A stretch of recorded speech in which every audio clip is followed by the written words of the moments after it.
आगच्छन्तु विद्यार्थिनः संधि पठामः। और संधि में हम चर्चा करेंगे बच्चों स्वर संधि के बारे में। और स्वर संधि का भाग कौन सा होगा? पांचवा भाग होगा, यानी पंचमा भाग अस्ति, और वो होगा यण संधि। बहुत प्रसिद्ध सूत्र है इसका, इको यणचि, जिसको आप बच्चों जानते होंगे। उसी संधि का हम अध्ययन करने वाले हैं। पुनः सर्वेषां स्वागतम। और देखते हैं बच्चों यण संधि के बारे में। इको यणचि इसका पहला सूत्र है। इको यणचि यानी इकः यण प्लस अचि। इसका विग्रह यदि हम देखेंगे इकः यण प्लस अचि और इकः स्थाने यणशात् अचि संहितायाम विषय। यानी समझो इस क्या कह रहा है सूत्र कि इक्के स्थान पर क्या हो जाता है? यण हो जाता है, क्योंकि प्लस के बाद में क्या हो? अच हो। इक के बाद में कोई अच हो तो यानी मैं समझाने की कोशिश करूं तो इक का क्या हो जाता है? यण हो जाता है। और इसके बाद में क्या हो? अच हो। समझने की कोशिश ये करो। इक में क्या क्या आते हैं? ई उ री और री, और इसका यण हो जाता है य व र ल हो जाता है बच्चों। तो इक के स्थान पर यण हो जाता है अच परे संहिता के विषय में। और अर्थात यदि इक के बाद में असमान स्वर हो, यानी असमान स्वर हो, इक के स्थान पर क्या हो जाता है? यण हो जाता है। और इक में कौन कौन से वर्ण आ गए? ई आ गया, उ आ गया, री आ गया, री, यानी इक ई उ री ली, यानी 4 वर्ण हो गए बच्चों। और उसका क्या करना है? हमको यण करना है। ई का क्या हो गया? ये। दोनों ऊ का क्या हो गया? व। री का क्या हो गया? र। ली का क्या हो गया? ल। तो इस प्रकार से ई उ री ली का क्रमशः य व र ल आदेश हो जाता है प्यारे बच्चों। आइए उसी बात को हम दूसरे शब्दों में भी देख लेते हैं। इक ई उ री ली के स्थान पर क्रमशः यण य व र ल आदेश हो जाता है असमान स्वर के रहने पर। ई का य, उ का व, री का र, ली का ल असमान स्वर के आगे रहने पर। आइए देखते हैं इसके उदाहरणों को। ई का क्या कर रहा है? हमको ये करना है। तो अ भ का में ई मिला हुआ है ना बच्चों, और उदयः। समझने की कोशिश करो, यानी अभ। ई का क्या हो गया? यह हो गया। क्या हो गया? यह हो गया। और रूप क्या? और उदयः। और रूप क्या बनेगा? अभ्युदयः। अभ्युदयः।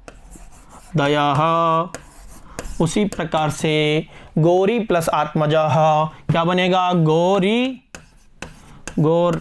और ई का क्या हो गया? यह। क्या हो गया? यह। और आत्मजः क्या बनेगा? गौर्यात्मजः।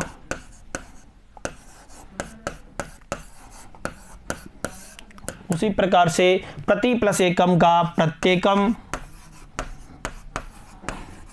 उसी प्रकार से यदि प्लस अपि का यद्यपि बहुत बार पूछा जाता है बच्चों। उसी प्रकार से दधि प्लस आन्य का दध्यानयः। दधि आनय यानी दधि लाओ। तो बच्चों अभ्युदय, गौर्यात्मज, प्रत्येकम, यद्यपि, दध्यानयः, तो इनको एक साथ देख लेते हैं। अभि प्लस उदय का अभ्युदयः, गौरी प्लस आत्मज का गौर्यात्मजः, प्रत्येकम, यद्यपि, दध्यानयः। आइए आगे देखते हैं प्यारे बच्चों। गति प्लस ऊर्जा का क्या बनेगा? गत्युर्जा। क्या बनेगा? गत्युर्जा। उसी प्रकार से मही प्लस आरूढ़ का महीयारूढ़। उसी प्रकार से नद्यु, देखो ये ऐसे हो जाएगा, नद्युद्गम। उसी प्रकार से द और ये मिलकर ध्य हो जाता नहीं, ऐसे देखो, इसलिए हुआ है। सुधि प्लस उपास्य, शुद्ध्युपास्य, बहुत प्रसिद्ध उदाहरण है ये, शुद्ध्युपास्य। और इसके 2 रूप बनते हैं प्यारे बच्चों। तो इसमें आपको ज़्यादा डिटेल्स में जाने की जरूरत नहीं है, केवल आपको उदाहरण रूप याद रखना है, शुद्ध्युपास्य। तो और इति प्लस आदेय का क्या बनेगा? इत्यादय। आइए आगे देखते हैं, इसको एक साथ देख लेते हैं। गति प्लस ऊर्जा, गत्युर्जा। उसी प्रकार से मही प्लस आरूढ़ है, मय्यारूढ़ है। नदी प्लस उदकम, नद्युदकम। शुद्धि प्लस उपास्य, शुद्ध्युपास्य। और इसका दूसरा रूप भी है, याद रखना है, शुद्ध्युपास्य। इति प्लस आदय, इत्यादय। इस प्रकार से आइए आगे देखते हैं प्यारे बच्चों। ही प्लस अयम, ही प्लस अयम। तो ही में ऐसे हो गया, यह पूरा हो गया। उसी प्रकार से यानी जहां यण करते हैं ना, यण करने से पूर्व का वर्ण क्या होता है, हमेशा आधा आता है यण संधि में, देख लेना आप। अभ्युदय, देखो अभि प्लस उदय, अभ्युदय। उसी प्रकार से स्त्री प्लस उत्सव, स्त्र, ये हो गया ना आधा, ई का यह हो गया और ऊ मिल गया, स्त्री उत्सव। उसी प्रकार से स्मृत्यो, स्मृत्यादेशः, स्मृत्यादेशः। तो इस प्रकार से बच्चों इनको जाना। आइए आगे देखते हैं। इसको एक साथ है कि ह्यम, अभ्युदयः, स्त्र्युत्सवः, स्मृत्यादेशः। आइए आगे देख लेते हैं। मधु प्लस अरि, मधु प्लस अरि, मधु प्लस अरि को हम देखते हैं बच्चों, तो उ और उ के का क्या हो जाता है, वह हो जाता है। यानी प्लस के पहले यहां क्या है, उ है, प्लस के पहले क्या है, उ है, और प्लस के बाद में क्या है, ए है। और हमारा जो सूत्र कह रहा है, ई को यणची यानी ई उ री के बाद में कोई स्वर हो तो ई का यह, उ का क्या हो जाएगा, वह हो जाएगा, वह, उ का क्या हो जाएगा, वह हो जाएगा। जैसे मधु, उ का क्या कर दिया, वह कर दिया, और अरि बन गया। उसी प्रकार से बच्चों रूप क्या बनेगा, मध्वरी, और इसका दूसरा भी रूप बनता है मैधध्वरी। यानी ये दोनों रूप याद रखने हैं बच्चों, इसका बहुत से सूत्र लगते हैं और आपको तो केवल रूप का ध्यान रखना है बच्चों। त्व और तू प्लस इदम का क्या बनेगा, तय, उ का क्या हो गया, वह, और इदम मिला लो, अब क्या बनेगा, त्विदम। उसी प्रकार से अनु प्लस अया, अन्वयः, क्या बनेगा, अन्वयः। उसी प्रकार से सु प्लस आगतम का स्वागतम, क्या होगा, स्वागतम। आइए, और पठतु प्लस इदम का पैठ, त, उ का वह, पठत्विदम। एक साथ देख लेते हैं। मध्वरी, और इसका दूसरा विकल्प से भी रूप बनता है मध्वरी।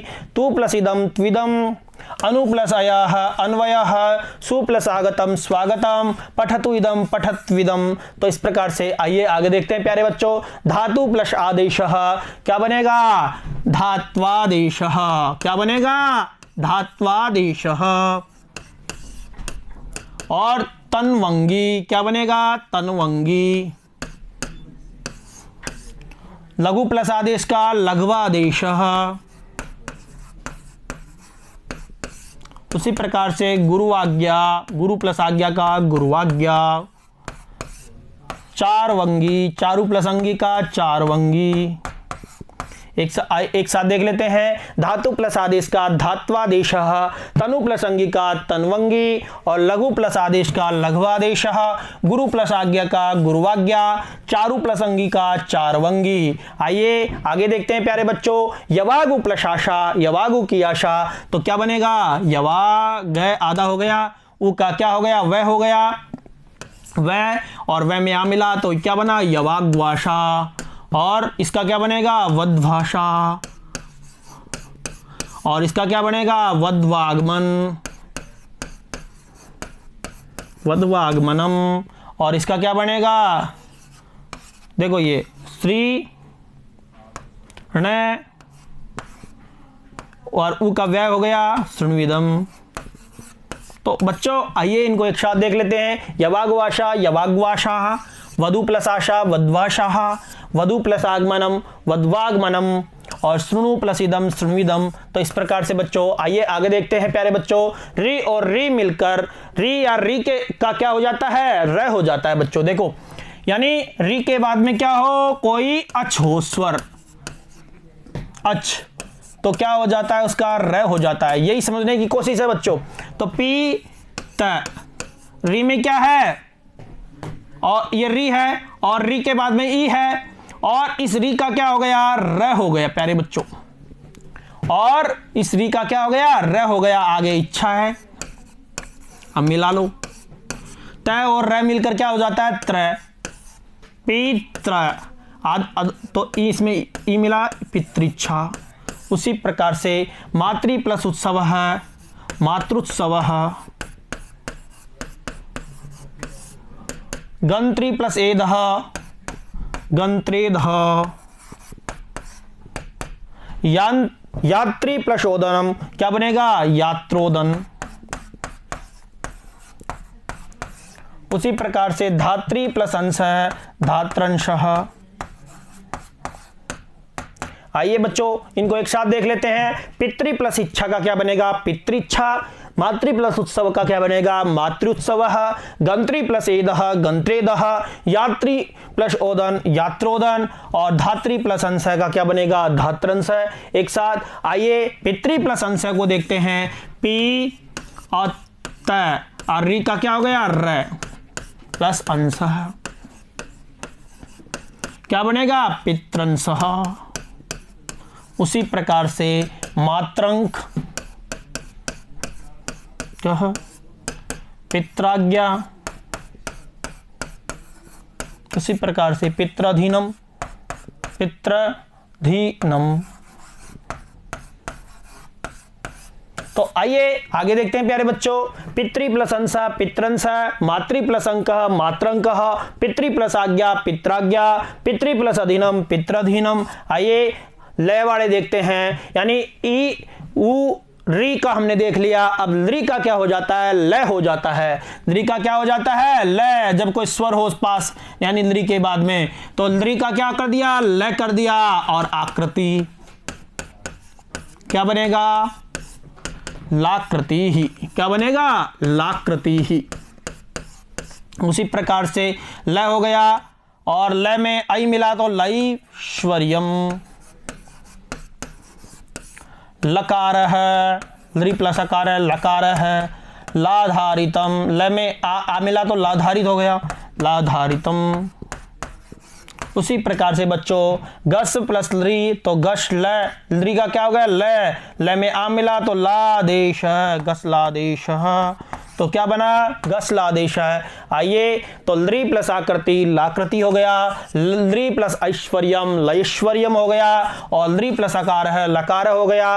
लृ प्लस आधारितम लाधारितम हो गया। गसली प्लस आदेश है गसलादेश हो गया। इस प्रकार से बच्चों आगे देखते हैं। लृ प्लस अनुबंध है तो क्या बनेगा? लनुबंधः लनुबंधः।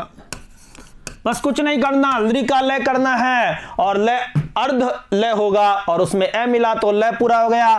तो क्या इसका लृ प्लस आदेश का क्या बनेगा? लादेशः। उसी प्रकार से गमलादेशः।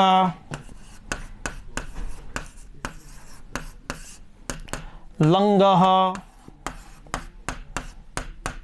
लाधारः। तो इस प्रकार से बच्चों लृ प्लस अनुबंध लनुबंध, लृ प्लस आदेश लादेश, गम लृ प्लस आदेश गमलादेश, लृ प्लस अंग लंग, लृ प्लस आधार लाधार।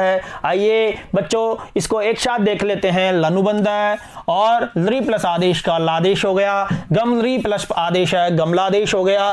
लृ प्लस अंग का लंग हो गया। लृ प्लस आधार का लाधार हो गया। तो इस प्रकार से बच्चों हमारी ये यण संधि पूर्ण होती है। यण संधि में आपको कुछ नहीं करना, एक सूत्र है इको यणची, यानी ई उ री लृ के बाद में आपको कुछ नहीं करना। ई उ री लृ के बाद में क्या हो? कोई स्वर हो। समझने की बात यह है, कोई स्वर हो तो ई का क्या कर देंगे हम? ये कर देंगे। उ का क्या कर देंगे? वह कर देंगे।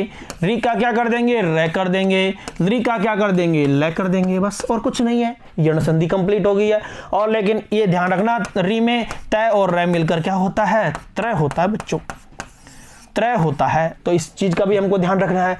तो कुछ नहीं है कि ई को यणची इका स्थाने यण स्यादची, यानी ई उ री लृ के स्थान पर यण हो जाता है। ये वह रे ल, यानी बाद में कोई स्वर हो। इक के बाद में कोई स्वर हो तो ई का य, उ का व, री का र, लृ का ल हो जाता है। तो इस प्रकार से बच्चों हमारी ये यण संधि यहीं पर पूर्ण होती है। और ये आशा करता हूं कि ये अच्छे से आपके समझ में आई होगी। इसी आशा और विश्वास के साथ धन्यवाद। अगली संधि के साथ में हम आपसे पुनः मिलते हैं। धन्यवाद। नमो नमः।